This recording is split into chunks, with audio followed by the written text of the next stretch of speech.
आज आम दशम श्रेणी सिंह शृगाल शिशु कथा विषयटी पढ़ा।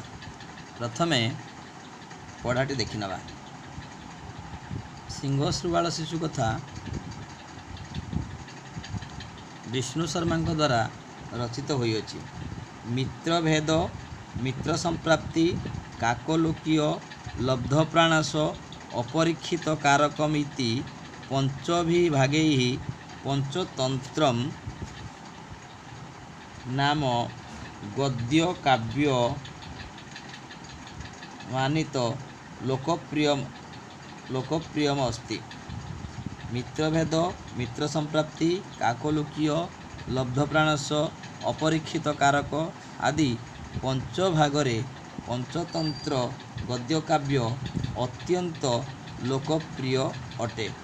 सुप्रख्यात कविना प्रचंड पंडित विष्णु शर्मणा विरचिते अस्मिन् ग्रंथे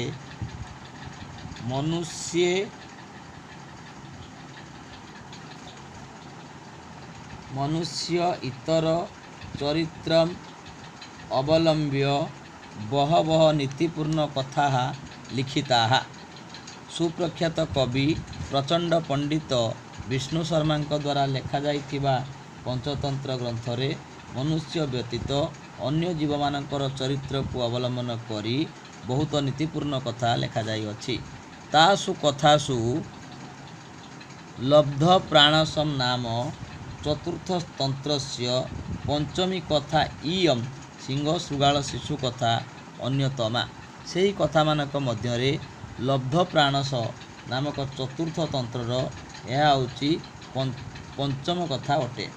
शिशु पालनीयः न तु बध्यः इति शिक्षां दातुं तथा सिंह शृगाल शिशु चरित्र माध्यमेन बालानां मनोरंजनार्थम कथा इयं प्रदत्ता। शिशु को पालन करा जिवार योग्य ताकू बद्ध करिवा उचित नुहे, एही शिक्षा एठारे देवा पाई तथा सिंह शृगाल शिशु चरित्र माध्यम शिशु मानकर मनोरंजन करिया पाई एही कथा एठारे दिया जाई अछि।